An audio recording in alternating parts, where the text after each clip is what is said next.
আল্লাহু আকবার।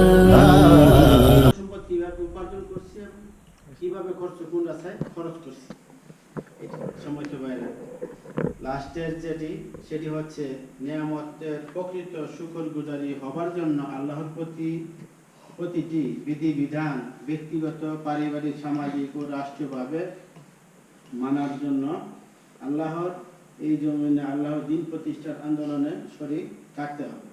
সম্মানিত ভাইরা, আসুন আমার উদাত্ত আহ্বান, আমরা এতক্ষণ সূরা তাকাসুরের যে দাস শুনছিলাম, আল্লাহ রাব্বুল আলামিন আমাকে এবং আমরা সবাইকে সঠিকভাবে আমল করার তৌফিক দান করুন। এই আমি আমার উদাত্ত আহ্বান রেখে এখানে দাস শেষ করছি এবং আলাইনা ইজাত বলে আসসালামু আলাইকুম ওয়া রাহমাতুল্লাহি ওয়া বারাকাতুহু।